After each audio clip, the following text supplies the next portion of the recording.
Muhammed, viimeinen profeetta, rauha ja Jumalan siunaukset hänelle. Koranin mukaan Muhammed oli viimeinen profeetta, jonka Jumala lähettäisi ihmiskunnalle. Muhammed oli Abrahamin jälkeläinen tämän pojan Ismailin kautta. Kun Abraham ja Ismail olivat rakentaneet yhdessä Kaaban, Ismail asettui sen lähestölle asumaan. Hän kutsui siellä ihmisiä yhden ja ainoan Jumalan palvelemiseen. Maasta, jossa hän asui, tuli nopeasti kauppakaravaanien pysähdyspaikka niiden matkalla pohjoiseen. Vähitellen paikalle kasvoi kukoistava kaupunki, joka sai nimen Mekka. Ismailin jälkeläisistä kasvaneet heimot levisivät yli Arabian niemimaan. Mekkaan jääneitä kutsuttiin Quraishin heimoksi, mutta vuosien vieriessä Mekan ihmiset kääntyivat pois siitä totuudesta, jota Abraham ja Ismail olivat kerran opettaneet. He alkoivat palvoa epäjumalan kuvia ja sijoittivat niitä Kaaban ympärille. Muut Arabian niemimaan heimot vierailivat kuitenkin yhä Kaabassa suorittamassa pyhinvaelluksen. Yksi Quraishin heimon vanhimmista oli mies nimeltä Qusay. Hän sai kunniatehtävän pitää huolta Kaabasta sekä osoittaa vieraanvaraisuutta pyhinvaeltajille ja antaa heille ruokaa ja juomaa. Qusayn tehtävä kulki perintönä hänen pojilleen, kunnes sen sai hänen pojanpoikansa Abd al-Muttalib. Abd al-Muttalibilla oli poika nimeltä Abd Allah, jota hän rakasti suuresti. Kun Abdallah varttui mieheksi, hänen isänsä valitsi Amina bint Wahbin hänen vaimokseen. Amina oli upeimpia quraisilaistyttöjä ja Abdallah yksi heimon komeimmista nuorista miehistä. Häät pidettiin ja Abdallah vietti vaimonsa kanssa muutamia kuukausia. Sitten hän lähti kauppakaravaaniin mukana pohjoiseen. Paluumatkalla hän sairastui, jäi Mekan pohjoispuolella olevaan Jatribin kaupunkiin toipumaan. Mutta hänen tilansa huononi ja pian hän kuoli. Amina suri miehensä menetystä syvästi. Hän pelkäsi myös sen lapsen puolesta, jota hän odotti, ja joka ei koskaan näkisi isänsä. Oli kuitenkin Jumalan viisautta, että juuri tästä lapsesta kasvaisi profeetta. Aminan sydämen täytti suru. Lapsensa syntymän lähestyessä hän pysyi kuitenkin tyynenä. Hän oli nähnyt unessa, että hän sai pojan, josta jonain päivänä tulisi huomattava mies, ja että pojan nimi olisi Muhammed. Lapsi syntyi, ja Abd al-Muttalib sai siitä tiedon Kaaban lähellä istuessaan. Hän ilohtui kovasti pojanpoikansa syntymästä ja alkoi miettiä tälle nimeä. Kului 6 päivää, eikä hän pystynyt päättämään, mikä nimi olisi. 7. yönä hän näki unen, jossa näkymätön puhuja käski hänen antamaan lapsen nimeksi Muhammed, aivan kuten Amina oli jo omassa unessaan nähnyt. Abd al-Muttalib kutsui Mekan vanhimmat kokoukseen ja ilmoitti lapsen nimen. Se oli arabeille outo nimi. Abd al-Muttalibilta kysyttiin, miksei hän ollut valinnut kaikille tuttua nimeä, ja hän vastasi, toivon, että häntä ylistäisivät samasta kantasanasta kuin Mahmud, samasta kantanimestä kuin Muhammed, sekä Jumala taivaissa, että ihmiset maan päällä. Profeetta Muhammed syntyi siis äitinsä hellyyden ja isoisänsä rakastavan huolenpidon ympäröimänä. Aikanaan Amina päätti lähettää poikansa autiomaahan, missä ilmasto oli parempi kuin Mekassa. Quraisilaiset halusivat tällä tavalla suojella lastensa terveyttä. Nuorta Muhammedia hoiti Halima-niminen beduiininainen. Hän oli sairas ja köyhä nainen, jolla oli omakin lapsi ruokittavanaan, mutta heti kun hän oli palannut kotinsa autiomaahan kallisarvoinen Muhammed-lapsi mukanaan, hänelle alkoi kertyä kasapäin hyvää onnea, jota jatkui niin kauan kuin Muhammed pysyi hänen luonaan. Muhammed lähestyi 6. ikävuottaan, kun hänen äitinsä vei hänet vierailulle erään hänen setänsä luo Jatribiin. Muhammed oli onnellinen tavatessaan serkkunsa, mutta matkalla takaisin Mekkaan Amina sairastui ja kuoli. Muhammed palasi surullisena Mekkaan äitinsä palvelustytön saattamana. Abd-al-Muttalibista tuli lapsen laillinen holhooja. Hän hoiti Muhammedia aivan erityisellä huolella, suosi poikaa tämän kaikkiin muihin serkkuihin nähden ja piti hänet aina rinnallaan. Tämä suosikkiasema kävi hyvin ilmi, kun Abd-al-Muttalib otti vastaan heimon vanhimmat. Hän istui matolla kaapan luona ja vain Muhammed sai istua siellä hänen vieressään. Pahaksi onneksi 2 vuotta Aminan kuoleman jälkeen myös Abd-al-Muttalib kuoli. Muhammedin adoptoi hänen setänsä Abu Taalib. Abu Taalibilla oli paljon lapsia, mutta pian Muhammedista tuli hänelle kuin oma poika. Kerran kun kuraisilaiset matkustivat Syyriaan, Abu Taalib päätti ottaa veljenpoikansa Muhammedin mukaan. Karavaani pysähtyi lähelle erään Pahira-nimisen munkin kammiota. Karavaanit kulkivat sitä kautta usein. Sillä kertaa munkki tuli kuitenkin ulos tarkastelemaan tulokkaita. Muuan ihmeellinen näky oli herättänyt hänen uteliaisuutensa. Hän oli huomannut yksinäisten sadepilvien suojanneen karavaania koko sen matkan ajan. Sitten hän oli yhtäkkiä nähnyt pilven katoavan, kun yksi seurueen jäsenistä oli poikennut puun alle istumaan. Pahira tiesi pyhistä kirjoituksista, että Jeesuksen jälkeen odotettiin profeettaa ja että profeetan pitäisi tulla pian. Hän vaistosi, että tässä karavaanissa oli jotain tavallisesta poikkeavaa, joten hän kutsutti seurueen luokseen nauttimaan virvokkeita hänen kanssaan. Pahira tarkasteli seurueen jäseniä yksitellen, kunnes hänen katseensa lopuksi osui Muhammediin. Hän otti pojan viereensä ja teki tälle kysymyksiä, joihin Muhammed vastasi. Koko ajan Pahira katseli poikaa tarkasti.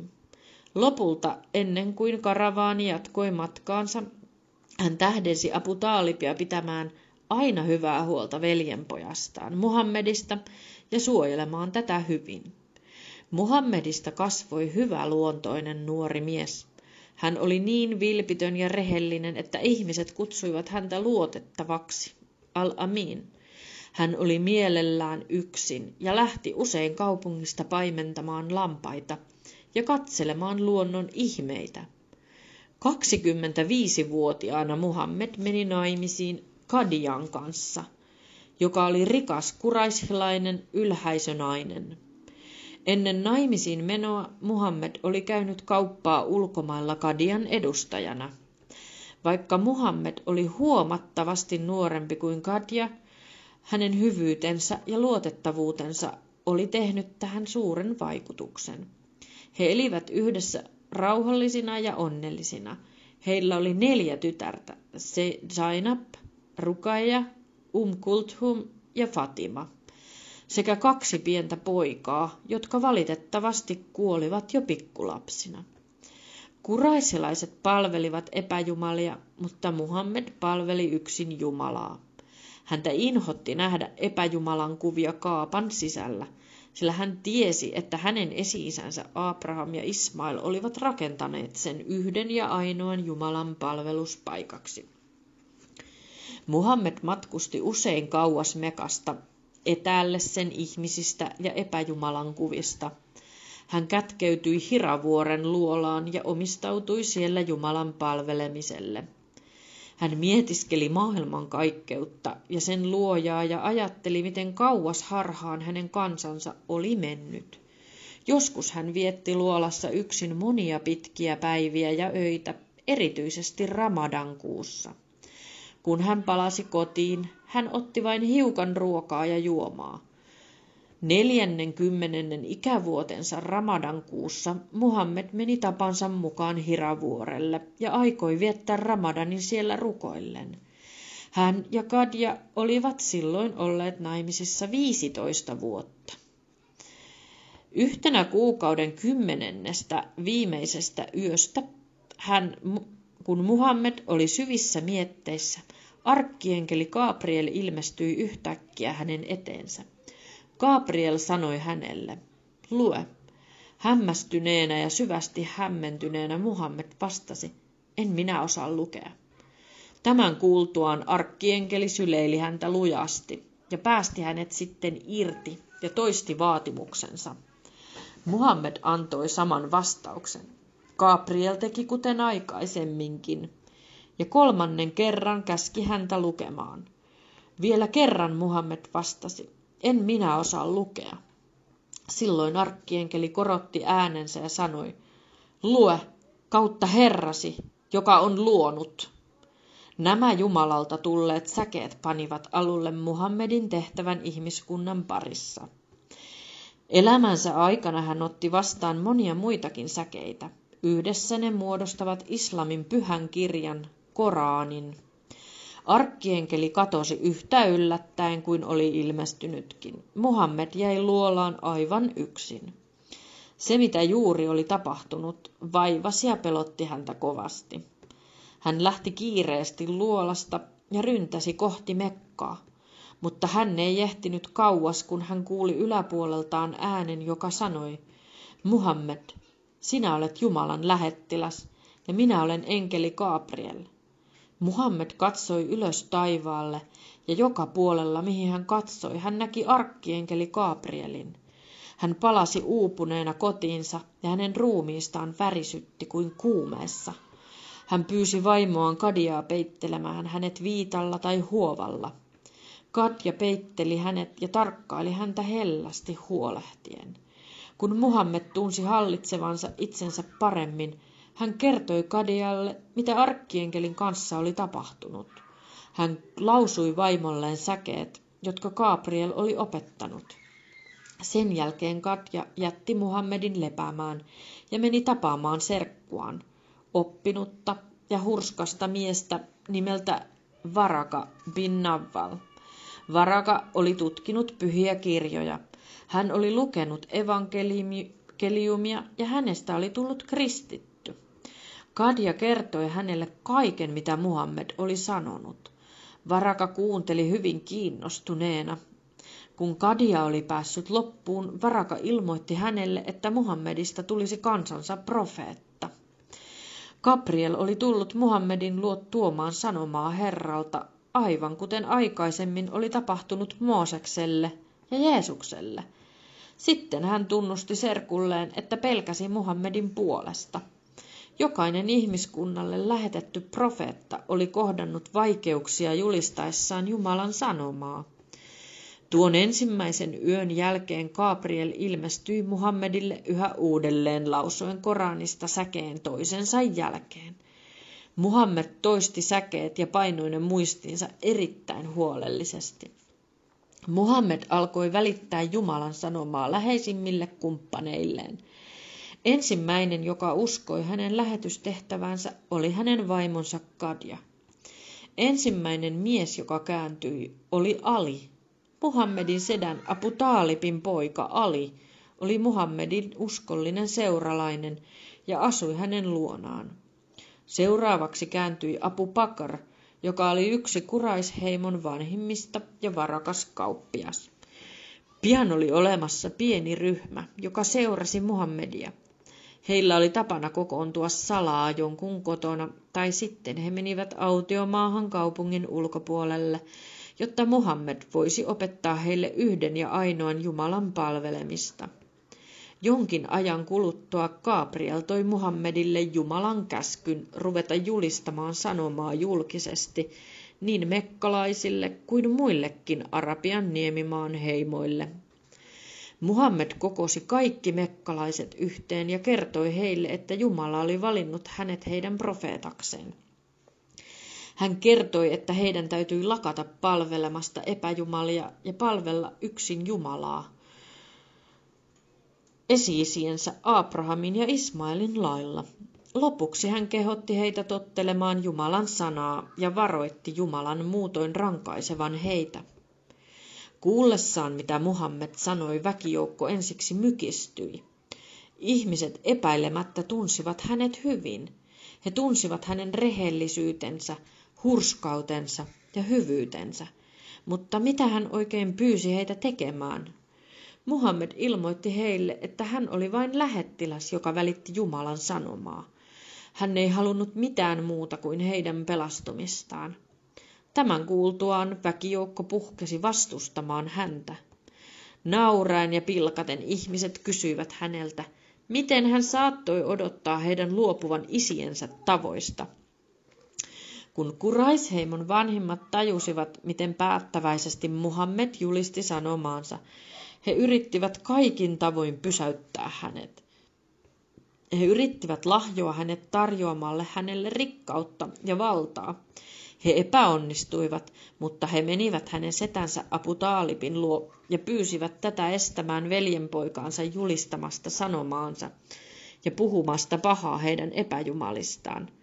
Muhammad ei välittänyt yrityksistä estää häntä, eikä Abu Talib lakannut suojelemasta veljenpoikaansa. Muhammedin kasvava menestys sai quraisilaiset syvästi levottomiksi. He eivät tienneet, mitä tekisivät seuraavaksi. Heimon vanhimmat pitivät kokouksen. He tiesivät, keitä Muhammedin kannattajat olivat, ja päättivät boikotoida muslimeja ja kieltäytyä liiketoimista heidän kanssaan.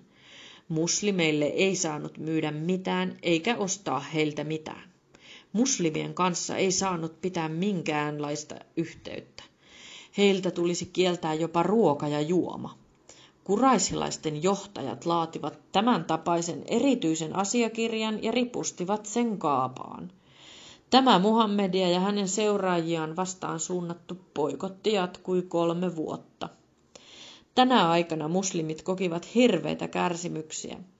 He kestivät ne kuitenkin kärsivällisesti, eivätkä luopuneet uskonnostaan. Kun 3 vuotta oli kulunut, quraisilaiset tajusivat suunnitelmansa epäonnistuneen ja lakkasivat boikotoimasta muslimeja. He menivät poistamaan asiakirjaa kaapasta, mutta hämmästyksekseen he havaitsivat, että hyönteiset olivat syöneet sen. Valitettavasti boikotin loppu tuli Kadian kannalta liian myöhään. Hän oli sairastunut ja pian sen jälkeen kuollut. Kohta hänen kuolemansa jälkeen myös profeetan setä Abu Talib kuoli. Näiden 2 ihmisen kuoleman myötä Muhammed menetti rakkaan vaimonsa sekä setänsä tarjoaman huolenpidon ja suojeluksen. Mutta Jumala ei aikonut hylätä profeettaansa. Eräänä yönä, kun Muhammed oli mennyt pitkälleen nukahtaakseen, Gabriel yllättäen ilmestyi hänelle. Gabriel vei Muhammedin ulos, missä odotti valkea ratsu. Muhammed nousi ratsun selkään ja lensi yhdessä Gabrielin kanssa korkealle taivaalle. Jonkin aikaa matkattuaan he tulivat alas pyhässä Jerusalemin kaupungissa.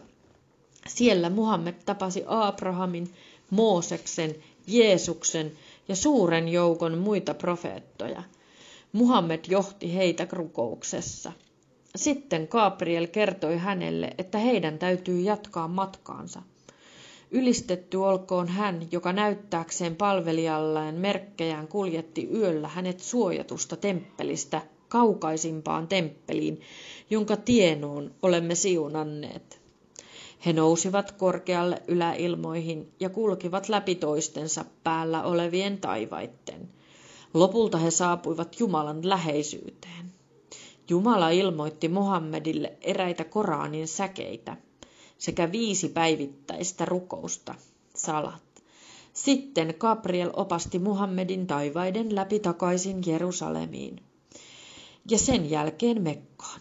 Tätä tapahtumaa Muhammedin elämässä kutsutaan nimellä Isra ja Miraj. Se oli hänelle suurenmoinen lohdutus kaikesta siitä kärsimyksestä, jota hän oli kokenut, ja mahtava vahvistus hänen profeettaudelleen. Muhammed oli jo lapsena käynyt äitinsä kanssa Jatribissa. Se oli rikas kaupunki, ja siellä asui 2 tärkeää heimoa, Avs ja Gatstrai. Jatribissa asui myös joukko juutalaisia heimoja. Juutalaiset olivat pyhän kirjan joukko, juutalaisia heimoja. juutalaiset olivat pyhän kirjan kansaa, kiihkeän ylpeitä uskonnostaan ja halukkaita kerskailemaan arabeille tiedoillaan ja oppineisuudellaan. Heidän uskonnolliset johtajansa rappit saarnasivat uuden profeetan tulemista. Tosin he luulivat, että profeetta tulisi heidän yhteisöstään. Joka vuosi tiettyyn aikaan arabiheimot tulivat suurin joukoin kaikkialta niemimaalta Mekkaan suorittamaan pyhinvaellusta ja käymään kaapassa. Palaavien pyhinvaeltajien kertomana jatribilaiset kuulivat Muhammedin opetuksista. Muuan ryhmä Katsrai-heimosta päätti matkustaa Mekkaan itse näkemään ja kuulemaan Muhammedia. Heillä oli koko ajan mielessään tarinat, joita Jatribin juutalaiset kertoivat uuden profeetan tulemisesta. Ryhmä tapasi Muhammedin, kuunteli häntä ja vakuuttui siitä, että hänen kutsumuksensa oli aito.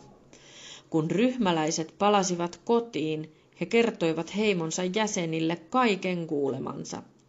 Monet jatribilaiset uskoivat Muhammedin sanomaan. Seuraavana vuonna Jatribista lähti Mekkaan yli 70 miestä. Miehet tapasivat Muhammedin salaa kaupungin ulkopuolella ja sitoutuivat suojelemaan ja puolustamaan häntä, jos hän päättäisi tulla Jatribiin asumaan heidän kanssaan. Profeetta päätti tulla. Valaa, jonka Jatribin miehet vannoivat, kutsuttiin Akaban sopimukseksi. Se oli ensimmäinen sopimus tämän uuden uskonnon historiassa. Uskonnon, joka oli saanut nimen Islam. Jumala on mieltynyt uskoviin, jotka tekivät hänen kanssaan sopimuksen puun alla, sillä hän tietää, mitä heidän mielessään on. Hän lähetti heille sakinan ja palkitsi heidät ja lähellä odottavalla voitolla. Muhammed palasi Mekkaan ja kehotti seuraajiaan lähtemään Jatribiin, missä he voisivat harjoittaa uskontoaan vapaasti. Ne muslimit, jotka pystyivät matkustamaan, käyttivät tilaisuutta hyväkseen. Yksitellen tai ryhminä he livahtivat tiehensä Mekasta, ja kuraisilaiset, jotka olivat kohdelleet heitä huonosti niin monen vuoden ajan. Kuraisilaiset huomasivat, että monet muslimit olivat lähteneet ja pelkäsivät, että muslimit käännyttäisivät ihmisiä heitä vastaan, eivätkä ihmiset enää tulisi kaapaan, sillä heidän rikkautensa riippui sinne joka vuosi saapuvista pyhinvaeltajista. He tiesivät, että Muhammed varmasti aikoi seurata niitä, jotka olivat jo lähteneet, ja päättivät surmata hänet. Eräänä yönä ryhmä kuraislaisia piiritti Muhammedin talon ja odotti oikeaa hetkeä tunkeutua sisään tappamaan hänet.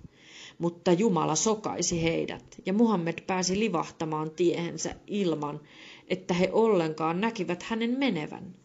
Muhammedin seuraan liittyi hänen ystävänsä Abu Bakr, ja he lähtivät yhdessä Jatribiin. Kun kuraisilaiset tajusivat, että Muhammed oli päässyt pakoon, he lähettivät partioita etsimään häntä ja tuomaan hänet takaisin Mekkaan.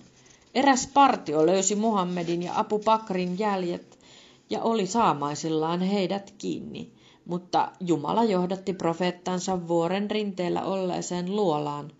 Kun Muhammed ja Abu Bakr olivat menneet sisään, muuan lintu tuli nopeasti ja rakensi pesän aivan luolan ulkopuolelle, ja hämähäkki kutoi seitin luolan sisäänkäynnin poikki. Kuraisilaiset tulivat luolalle, mutta nähdessään pesivän linnun ja hämähäkin seitin, he ajattelivat, ettei kukaan ollut voinut mennä luolaan häiritsemättä näitä kahta. He päättelivät, että Muhammed ei voinut olla sisällä, ja menivät etsimään häntä muualta. Kun etsintäpartio oli mennyt, Muhammed ja Abu Bakr jatkoivat matkaa Jatribiin. Muhammedin muuttoa Jatribiin alettiin kutsua Hiraksi. Vuodesta, jona se tapahtui, tuli islamilaisen kalenterin vuosi 1. Muhammed asettui asumaan Jatribiin, jota kutsuttiin Jumalan lähettilään kaupungiksi. Arabiaksi Medinat Rasul Allah tai yksinkertaisesti kaupungiksi Medinaksi. Sinne rakennettiin moskeija, johon Muhammed ja muslimit kokoontuivat rukoilemaan. Hän selvitti riidat, joita Medinan asukkaiden välillä oli. Juutalaisten kanssa hän teki sopimuksen, joka salli juutalaisten elää rauhassa ja sovussa muslimien kanssa ja pitää silti kiinni omasta uskonnostaan. Mutta kuraisilaiset eivät jättäneet muslimeja rauhaan. Muslimien täytyi vuosien ajan taistella lukemattomia kertoja kuraihilaisia ja näiden liittolaisia vastaan. Lopulta muslimien määrä kuitenkin kasvoi niin suureksi, että kuraihilaisten oli pakko allekirjoittaa rauhansopimus heidän kanssaan. Sopimus määräsi kaikki vihamielisyyden näiden kahden osapuolen välillä tuli lopettaa. Rauhan tuli säilyä rikkomattomana 10 vuotta. Muslimeille myönnettiin myös oikeus liikkua vapaasti Mekassa 3 päivän ajan joka vuosi, jotta he voisivat suorittaa pyhinvaelluksen. Rauhansopimuksen ensimmäisenä vuonna muslimit pääsivät pyhinvaellukselle, mutta ennen kuin toisen pyhinvaelluksen aika koitti, he kuulivat, että kuraisilaiset olivat rikkoneet sopimuksen ehtoja hyökkäämällä muslimien kanssa liittoutuneen heimon kimppuun. Muhammed kokosi välittömästi 10 000 miehen armeijan ja marssi Mekkaan.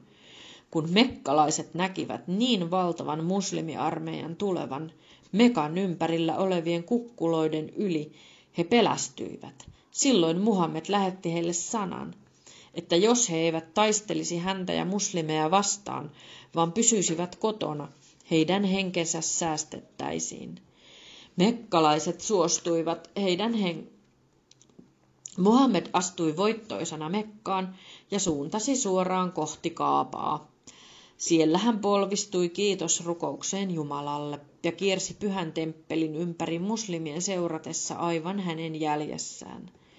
Suoritettuaan rituaalit Muhammed käski tuhota Kaabaa ympäröivät epäjumalan kuvat. Näin Kaaba sai takaisin oikean asemansa, joka sillä oli ollut silloin, kun Abraham oli sen ensiksi rakentanut, sananmukaisesti paikaksi, jossa palveltaisiin yksin Jumalaa. Sano, totuus on tullut ja valhe kadonnut, valhe on katoavaista. Mekkalaiset tulivat sen jälkeen Muhammedin luo ja ilmoittivat ottavansa vastaan islamin. He ihmettelivät pelokkaina, mitä Muhammed tekisi heille, mutta Muhammed kohteli heitä ystävällisesti ja antoi heille anteeksi kaiken, mitä he olivat tehneet. Muhammed päätti, ettei jäisi Mekkaan, vaan palaisi Medinaan. Hän piti parempana mennä takaisin niiden ihmisten luo, jotka olivat olleet hänen uskollisia auttajiaan koko hänen tehtävänsä ajan. Medinalaiset, jotka tunnettiin nimeltä Ansar eli auttajat, riemastuivat. He olivat pelänneet, että Muhammed jäisi synnyinkaupunkiinsa Mekkaan. Kun pyhinvaelluksen aika taas koitti, Muhammed lähti Mekkaan kamelillaan. Hänen kanssaan matkusti 30 000 pyhinvaeltajan joukko. Alkuaikoina muslimeiksi kääntyneet muistelivat, miten he olivat vähin erin paenneet kuraihilaisten hirmuvaltaa. Jumalan armosta he palasivat nyt Mekkaan valtavana joukkona, eivätkä he enää pelänneet, eikä heitä vainottu. Muhammed suuntasi jälleen suoraan kohti Kaabaa ja kiersi sen ympäri 7 kertaa, ja muslimit kulkivat hänen jäljessään. Sitten hän johdatti heidät vähän Mekan ulkopuolella olevalle Arafat-vuorelle, missä he viettivät päivän. Siellä Muhammed piti jäähyväissaarnansa. Hän neuvoi siinä muslimeja pitämään lujasti kiinni Jumalan kirjasta, Koranista ja seuraamaan hänen esimerkkiään, sillä näissä 2 asiassa oli tie pelastukseen. Hän käski heidän hylätä sen, mitä he olivat harjoittaneet ennen islamia. Lopuksi hän lausui Koranin säkeet. Tänään olen tehnyt teidän uskontonne täydelliseksi, saattanut armoni täydelliseksi ja valinnut islamin teidän uskonnoksenne. Monet muslimit itkivät kuullessaan nämä Koranin sanat. He ymmärsivät, että jos profeetan sanot pelottava maailmassa oli valmis. Hänen kuolemansa hetken täytyi varmasti olla aivan käsillä. Palattuaan Medinaan Muhammed alkoi tuntea itsensä heikoksi ja voimattomaksi. Kuitenkin hän johti edelleen muslimeja rukouksessa. Mutta sitten hän sai kuumeen ja Abu Bakaria, hänen vanhaa ystävänsä ja toveriaan, pyydettiin johtamaan rukousta Muhammedin sijasta. Muutaman päivän sairastettuaan Muhammed ilmestyi moskeijaan. Rukoukset olivat meneillään. Muslimit riemastuivat nähdessään hänet, ja Abu Bakar astui taaksepäin, jotta Muhammed olisi ottanut hänen paikkansa. Mutta Muhammed viittasi häntä jatkamaan ja rukoili itse istuvaltaan Abu Bakrin vieressä. Sen jälkeen Muhammed palasi vaimonsa Aishan taloon. Hän makasi siellä päätämän sylissä puoliunessa. Yhtäkkiä Aisha kuuli hänen heikolla äänellä lausuvan Koranin säkeet. Niiden profeettojen, todenpuhujien, todistajien ja hurskaiden seuraan, joille Jumala on armollinen. Nämä ovat hyviä tovereita. Aisha ymmärsi Muhammedin päättäneen, ettei viipyisi enää maan päällä, vaan palaisi luojansa luo. Islamin profeetta oli saattanut tehtävänsä loppuun ja kuoli levollisin mielin.